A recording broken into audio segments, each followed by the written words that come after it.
right in YouTube. And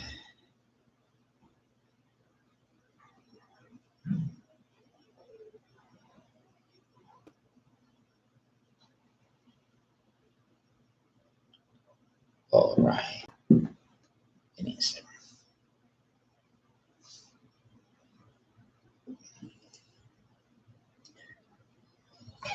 I think we're on. All right, we got maximum power here and over here. Hello, good people from the internet. Here are A-lètheia, the Speak Up Club live. As you know, that we have the modality of the Q&A active right on. We do this every other week. The idea in this case is addressing the little audience that we have that, well, nonetheless special for all the time that you have followed us, new people and old people. We are really, really grateful. And obviously, trying to see if there are people that are out there interested in getting to know what is it that we do, the type of activities that we have online as we're feeding this type of life to, you know, the time that you spend doing things normally impregnates that environment of your essence of life. So this time that I'm dedicating, we are dedicating to do this. Is giving life to the persona that we little by little are feeling online, and that's the type of persona that all of you are capable of having access to, for which we're grateful. Now, speaking about the Q&A, there was a question that I couldn't really manage to completely answer the other day. And while we're waiting for the first people to make their appearance and give us the first questions, we are going to use that this time to do that, to address that question before in the past. A student of mine asked me once about my position regarding animal rights and understanding what's happening right now. And let's say that I've had my own deal of grievances and little triumphs along my life regarding the idea of animal rights. I remember when I the first time that I ever considered having a pet. I was, I remember, I'm not sure if it was 7 or 8 years old.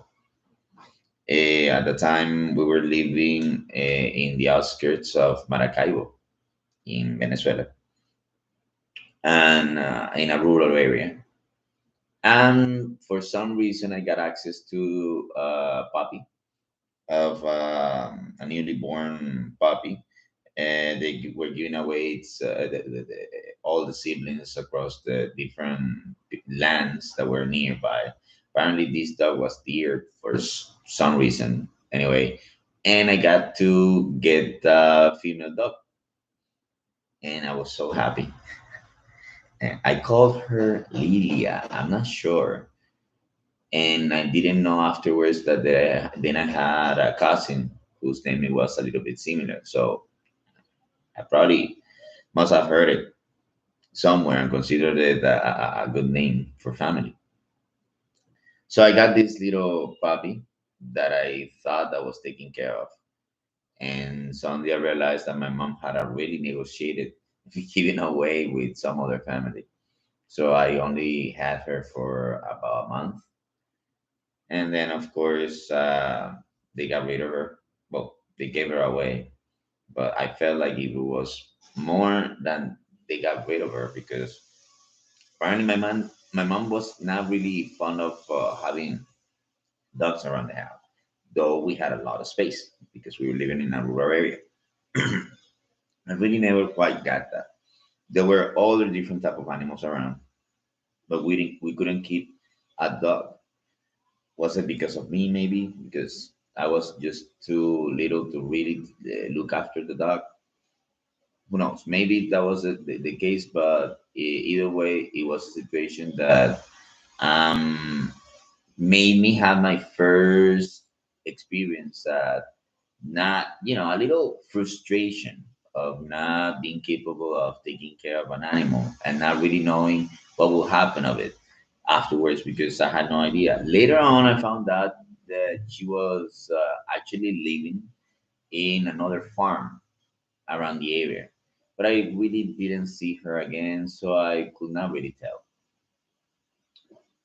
I remember that at the same farm, I saw how they raised chicken, different type of farms, and I saw how they took parts of it, most of the population of chicken was actually traded to companies. One company in particular, I'm not gonna say the name of it, for obvious reasons. And the chicken that was not used was basically consumed locally in the different shops around the area. Plus, of course, the main customer locally will be the employees from the farm. That's the chicken we got access to. Now, one of the things I saw that was really horrible was how they dispose of chicken that were somehow defectious. What they consider defectious is, this type of chicken that was raised to be grown in farms had a lot of hormones in their food. And consuming these hormones made them sometimes mutate weirdly. I saw chicken with six legs, chicken with four legs, chicken with weird necks, bad crooked formations for eyes, any different crazy mutations that you wouldn't believe. This chicken got the hacks. They never really got to grow that much, but still, you got to see all those things that happen. And we could understand that, wow, that business is not that clean, or at least not as clean as we think. A little older, I always begrudge our necessity to consume meat, you know, for living. However, I couldn't deny my love for the taste. I mean, barbecue, there's nothing that can beat the flavor of barbecue meat. Um, Fish of any type. I really wasn't shy about trying any type of meat when eating.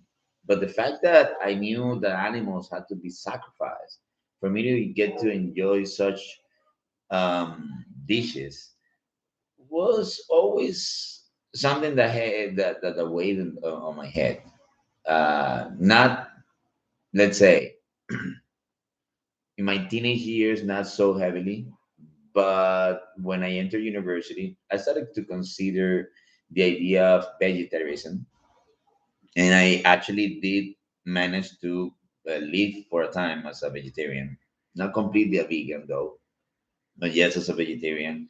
When I turned 28 years old, if I'm not mistaken, and I did that for at the beginning because I needed to prove myself that I was capable of actually sustain my life without consuming any animal any animal proceeding type of protein. If I could do that, then obviously that will raise all my levels of survival wherever I lived. So I had that practical motivation at the very beginning. But at the same time, there was this huge motivation, let's say ideological motivation from the very beginning, that it was me not wanting to uh, be the responsible for the death of so many animals. Really, just basically that, right? Like I thought that in a way, if I didn't eat meat myself, I will be at least one person that does not that does not participate of the whole butchery, human butchery or animal, sorry, yeah, but butchery for just human pleasure. And then so much meat that tends to be lost sometimes because it's true. I mean, you just have to pass by garbage bins of every restaurant. There's a lot of meat that's wasted. That wouldn't happen as much as if another person was consuming. That was more or less the motivation I had. That really didn't last really long when I started thinking about precisely that thing that I mentioned, how uh, silly and um, short-sighted it was of my side that just not wanting to eat meat will make meat be lessly pursued somehow. Like if me as an individual will affect a market that it doesn't really consider the individual as its source of let's say decision making when it came to that. There is no feedback, really direct feedback from meat producers to meat consumers. In reality, no one asks us how is it that we feel about the meat that we consume. Maybe let's say that there are certain communities in the world that are privileged enough to actually make sure to have some sort of level of contact with, let's say, distributors. I don't know, let's say communities that will have those type of supermarkets in which the consumers will say, please, next time, make sure that the meat is killed in this form and not in this other form. I'm not exaggerating when I say that actually in certain supermarkets that happens. You got the kosher products, and what I mean by kosher products is because they have this sign for kosher production, and we all know that that means that it's been, let's say, religiously blessed to be consumed, and for that reason, we assume people that consume this type of meat, I am one of them, consume this type of meat, we assume that it was the animal that was used to produce this type of meat was killed using a particular type of methodology. And we consider that this way it's more humane than simply just butcher the animal. At the very end, an animal is being killed for you to have some barbecue. There is no way to look around this. But what if you simply just stop eating meat? Is that the way that you really would dodge that type of responsibility of having to consume animal animal source resource products or of any kind? What about the type of shoes that you wear, the type of clothes that you wear, the type of medicines that you have access to?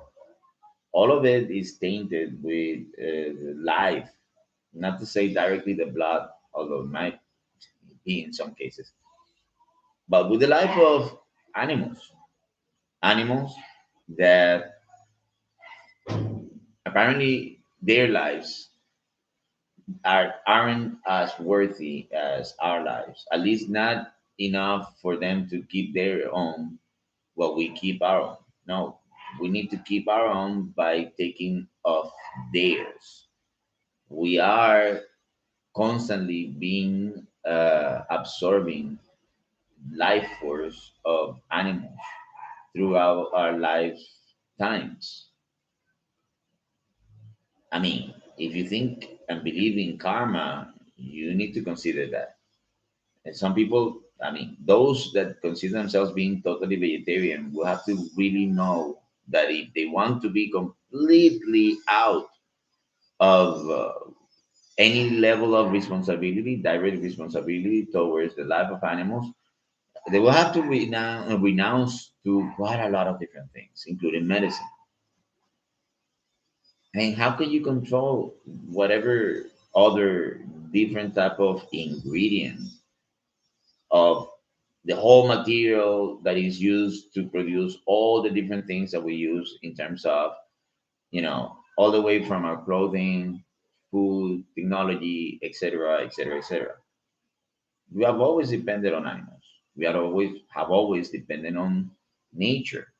Somehow we differentiate the way we see nature from its mineral perspective to its, let's say, vegetable perspective to its animal perspective, and we give it different levels of importance.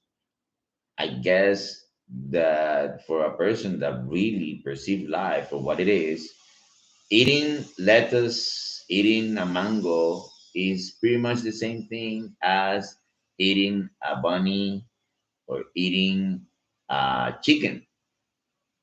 They are both alive in different forms. One is a vegetable or fruit, and the other one is an animal, fish, bird, animal. Why is it that we have to sometimes complicate things that much in terms of how we value life, how we value things? Well, because it's necessary. Because you cannot really wait how you produce lettuce, how you produce mango, as you produce chicken, and as you produce a bunny. I mean, a rabbit. Yes, they are different. Life and life forms have different ways of being perceived and being appreciated and being consumed. And for all those reasons, there is not really comparable. Besides, there is this factor that it's seldom discussed in this type of discussions. Sorry to be redundant in that case. And it's the fact that there is the cultural context in which everything happens.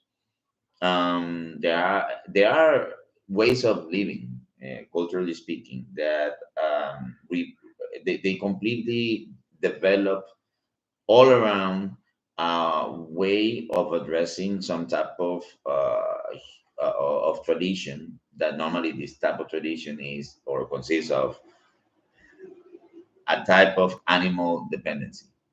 And I mean by this, let's say, the fishing culture, right? Fisher town, a town that lives totally, completely dependent on consuming fish, which is getting a type of life form that thrives on the coast of this place, and as it is. So you got people that uh, directly buy the fish, directly fish the fish, directly prepares the fish, directly trades with the fish. There are some people that actually work with tools that are related to fishing, tools that are related to navigating, tools that are related to other different type of technologies that are required for this, for establishments of how to keep fish, how to transport fish, et cetera, et cetera, et cetera. And you cannot really deny that fish, if there was no fish at all, then these people will have no livelihood whatsoever. So that's what it is. That's the situation we're dealing here now. That we are in a society in which we depend totally, completely on nature, because that's the context of our livelihood. And in some of it is basically the animals that we consume, others, the wood we consume, the air that we consume, the water that we consume. Sometimes there's a lot of noise online regarding the two sides of one crazy fight, which is the opinion of, let's support science, and the other ones, let's support Mother Earth, or let's support the pro evolution, no, pro human climate change, or Mr. Yeah, Amen. Hello, Mr. Ayman. Let's support climate change, or let's support no, simply global warming, and then the level of responsibility that we have over it, etc., etc. And that's something that we need to consider too. Ayman, as this is the Q&A, any question, shoot. Remember, that's how we were today. I was just answering one question that we didn't respond, and it was a difficult one. So again, continuing, trying to already to be closing on that one. Uh, when we speak about the life, our life, the life that we share in this planet, we also need to consider all the life force that we're taking with ourselves in this planet, all the living beings involved in your daily life. Every animal that possibly will die in one of your days in this planet. And stop blaming yourself for anything. You cannot really live your life complaining about how cruel you are, how terrible you are, because animals are dying because you are alive. And at the same time, you cannot be completely responsible with the life of such animal. You need to live responsibly, dealing and understanding why it is necessary for such animal to suffer what they need to suffer, and at the same time how you can actually be better for the life that you're living in this world, so you can, let's say, try to compensate a little bit in a way. Hello, Mr. Ponce. Hello, how's it going? This is the Q&A. We are receiving questions. Whomever wants to make a question, uh, shoot. That will be the interesting thing for us, trying to answer any type of question. And what we mean, any type of question is any type of question. It's a democratic area for us to work. We got Pedro through YouTube. Hello, Mr. Pedro. Let's see. What's the thing you dislike the most about One Piece? Okay, we begin with a like question. Oh my God.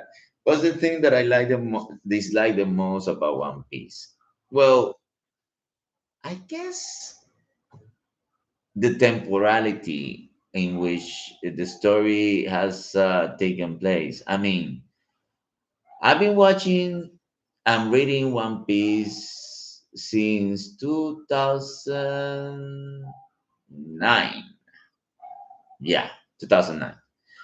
And at that time, One Piece had already been on for a while. Obviously, doing during that time and reading for all the time that I had to, I needed to go through filler arts. I needed to go through um, uh, spaces of time for withholding of the publications of for some reason, etc., etc., etc. The waiting, the expectations have always been cool. Finding out with my aging, my own process of aging, how this story has grown to be this huge, this incredible. But at the same time, the fact that I had to go through all that and grow with it, and not just sitting down and watch it all happen in, as long as it could take the quantity of hours I needed to invest for it.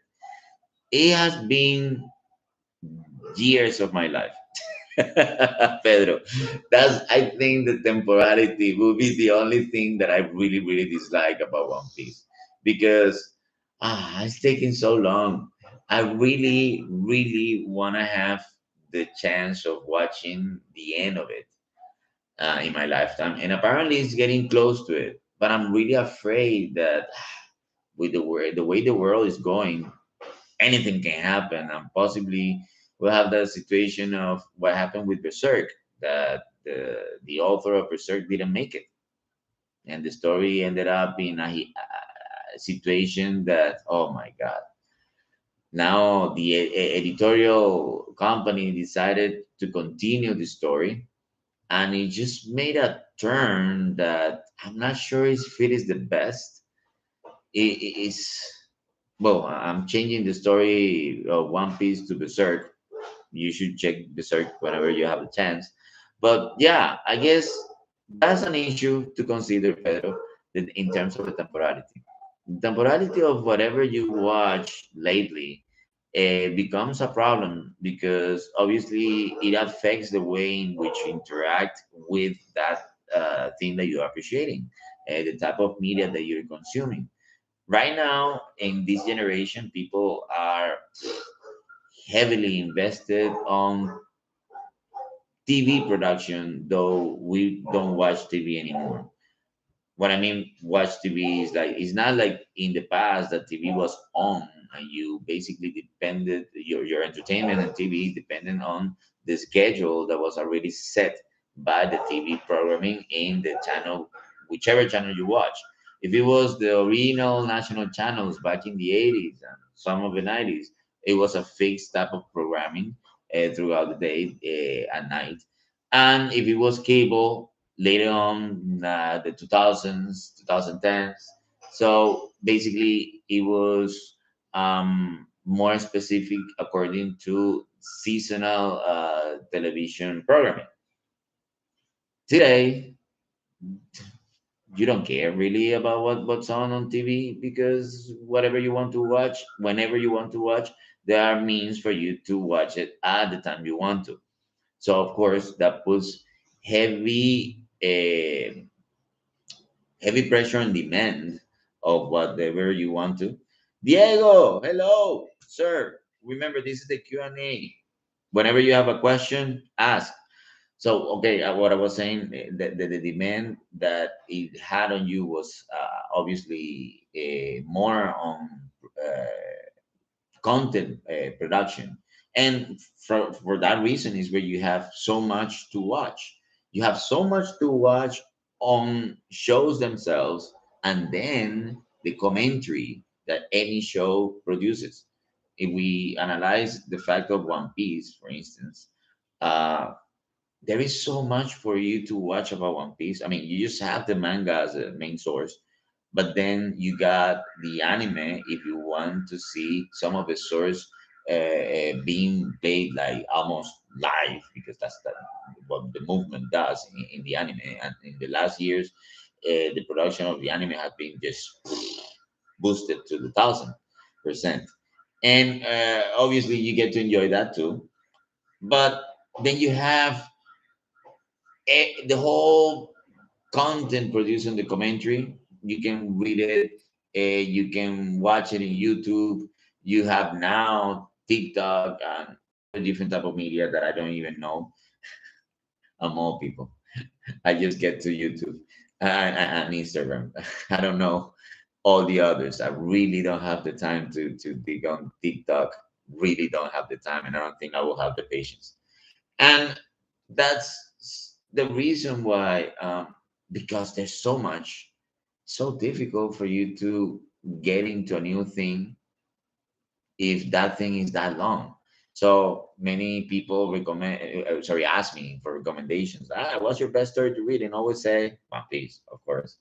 And they always tell me, come on, that's too long. And I would say, but at least you will not waste your time. It was gonna be the best experience that you could have when reading a story from the get-go, from the beginning.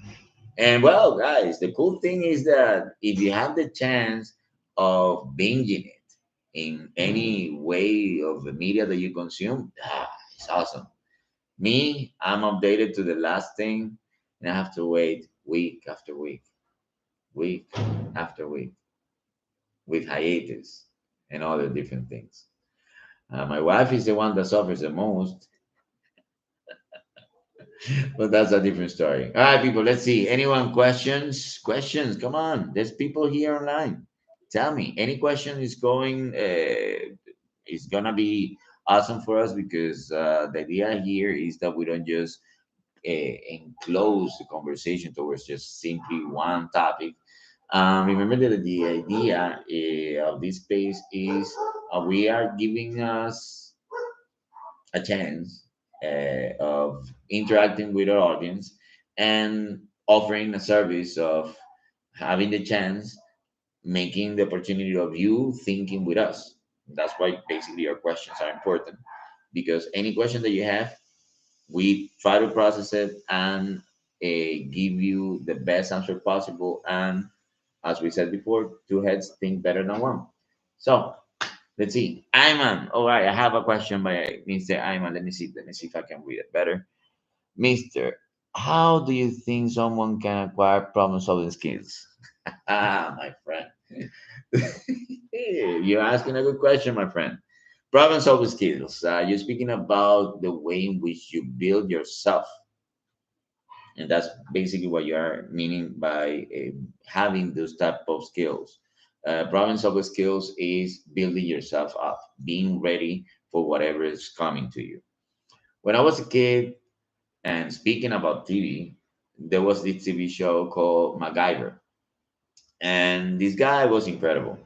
It was a guy that was never really, I think, explained on the show that he was some sort of police officer or sort of secret agent or sort of any type of work. We don't really know because that was not very clear. But this guy was always involved in something in which his life was in danger.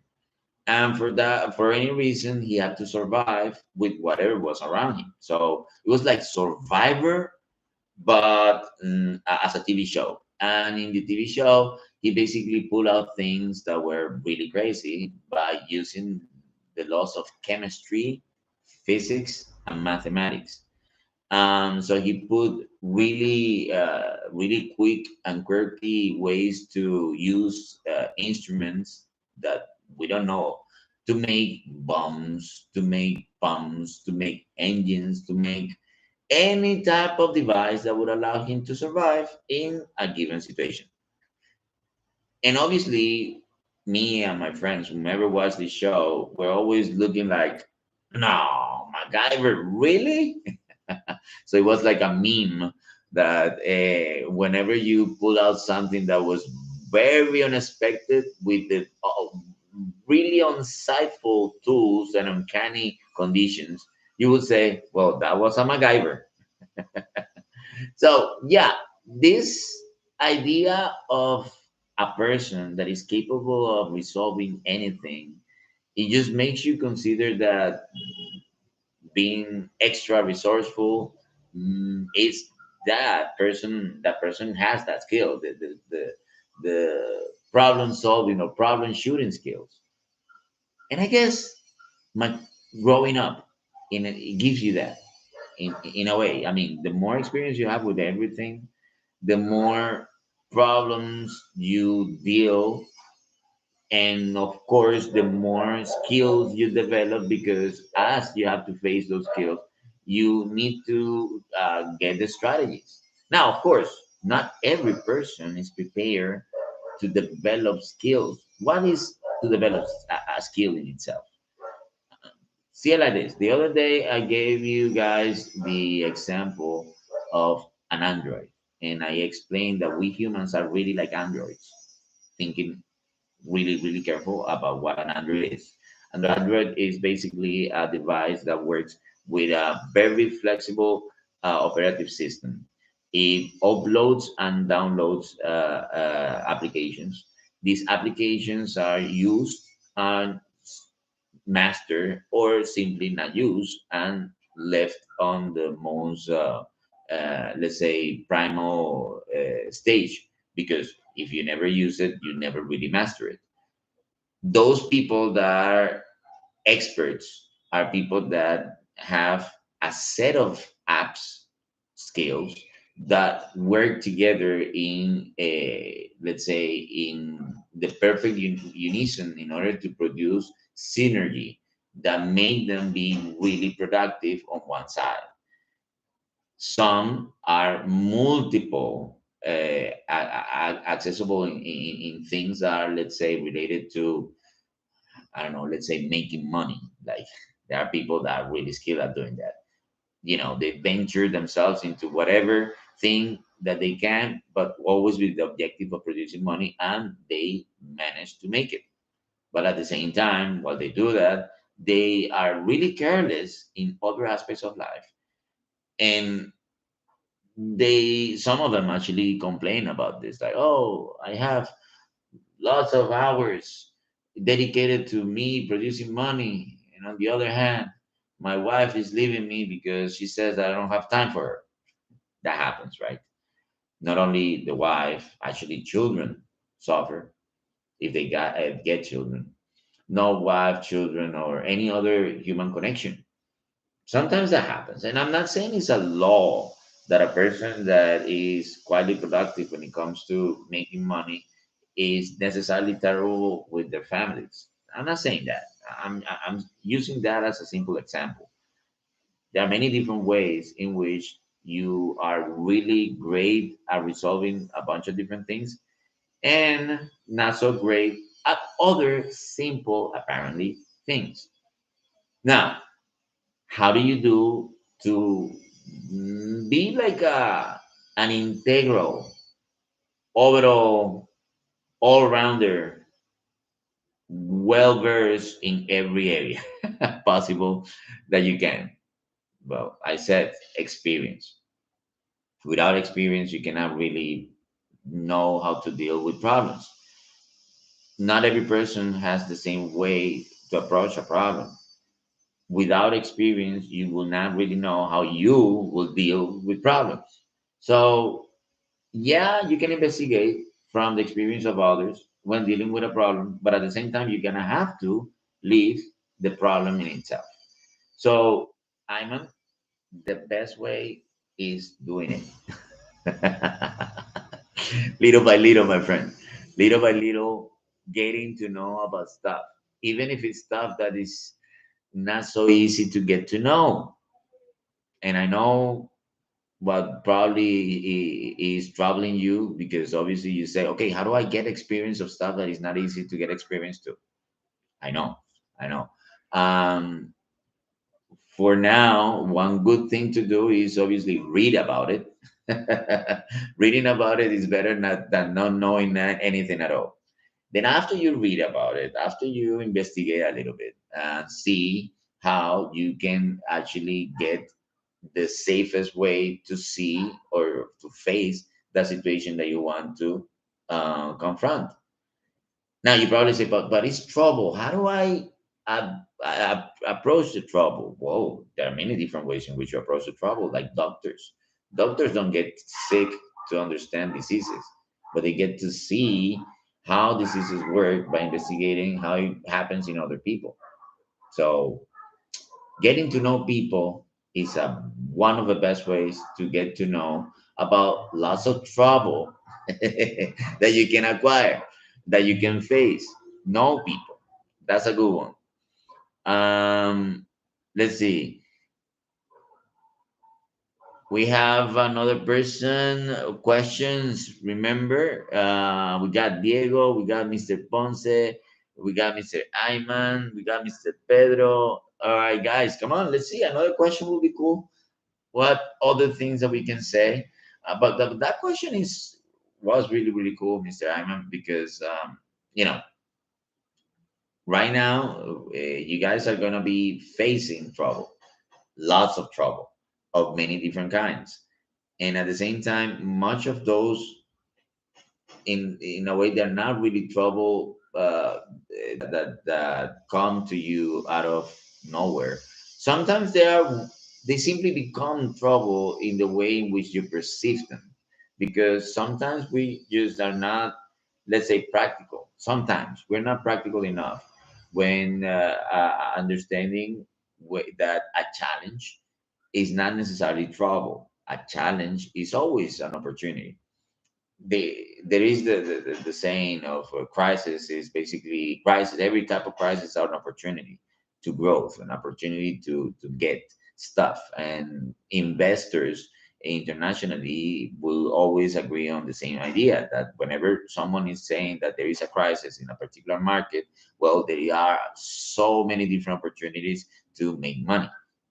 Yes, the same thing. You can put the, uh, the same analogy into other different areas of life that have nothing to do with this with business. And the idea in this case is, as we want to become, um, let's say, more able, more self-assured, um, in order to prepare for anything that we can deal with, we basically require to have access to information that will give us like at least like a forward vision of that thing that we would like to face, the trouble that we like to get. eh, Not simple. It's not that necessarily you need to acquire every type of trouble possible to get to know how life is, because nah. But you see, that's why literature is so good, because just by reading a lot, in fact, you get access to different ways of perceiving life too, through the eyes of a writer that in many cases is just a simple person that took the time to investigate a little and then recreate with words feelings, ambitions of people in different aspects of possible existence, that go all the way from the literal to the imaginary universes of, you know, the authors. Anything is possible in literature. And I guess that's something that we will always be blessed in this life, that we got access to that too, apart from all the entertainment. You have that, people. You have all the entertainment able for you to spend your time without not really making an effort, but you have also literature that requires that much of an effort, reading, sitting down to read, and focusing in looking actively for words that become meaningful in your lives, that give you these type of pleasures about how life can be, and at the same time make you suffer a little bit through the eyes of these characters. But that suffering, giving you the eyes of characters perspective, will allow you to acquire maybe a set of skills, at least to prepare your mind to acquire this set of skills. So going back to the question of Ayman, yeah, reading, having the time to think of a possible problem before the problem happens, that is an opportunity that reading gives you. That helps a lot. Okay, for knowing what is the situation that you want to deal. And it doesn't really matter what is the situation you want to deal. Well, at least if you get to think a little bit simple in the situations that can happen about one thing, you can realize that nothing happens without the connection or interaction of many other different things. So by thinking about one particular thing, you can begin associating from different perspectives, diagonally. You can consider as one problem from the perspective of the time it takes, the space it takes, the socioeconomic repercussions or conditions that happen for this situation to happen, etc., etc., etc. So I hope that that answer wasn't that complicated. Sometimes I got in my head a wider and lighter map of the things that I'm saying, but I'm not sure 100% if I managed to stay to come across all the things that I wanted to say. So I do hope if you guys understood what I said, you leave any comment. It'll be fun to see basically what you guys got from that. Okay, guys, if there is no more questions, we will be closing to wrap up. And before that, just a little bit with the announcements. We will keep doing the Q&A, as you guys know, every other week. So not the next week, but the following one. I know that um, my cool friends of the third senior years have the upcoming evaluations that are related to, let's say, just the pre-university processes, etc., etc. If you guys want to prepare a few of those questions are related to that, any of those processes, guys, remember, this is the space. This is the space that we're giving, A-lètheia is giving to you guys to ask about. And we will try to do our best to give you lights situations. There will be the academic issues that you will have to face. There will be even the social situations that you might actually have to face. For those of you that are planning traveling to a different country, and to study and to try life, see different aspects, etc., etc. Well, there will be a different series of things that you would like to think about, ask about. And as Ayman just asked before, you will have to build up a series of skills that are necessary for you to have a better, let's say, a better enjoyment of life wherever you go. Okay, so remember, this is your space. Questions that are related to stuff like whatever you want to. Again, not that we know everything about this. We're not MacGyvers. We are people that want to simply think with you. Okay, so because two heads think way better than one. All right, wrapping up for tonight. It has been a pleasure for me to always having this space in which words manage to get beyond what we understand.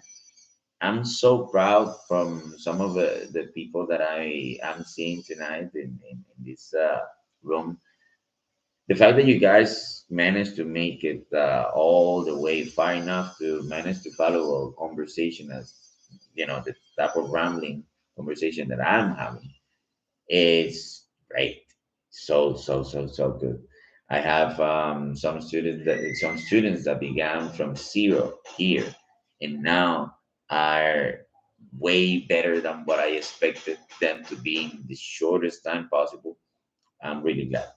And for that reason, my sincere thanks for the patience that you have with me, with us in A-lètheia, and also the support that you have for following the method that we once gave you for improving in the levels that you did uh, working with us. So thank you, people. Thank you. So remember, people, and not this week, but in 2 weeks, and precisely that will be. Let me check. That will be on the 25th, November 25th. Okay, Friday, November 25th. So thank you, guys. Be seeing you, and good luck. The best for this weekend. Have a great one. Here we end here. And bye bye, Pedro.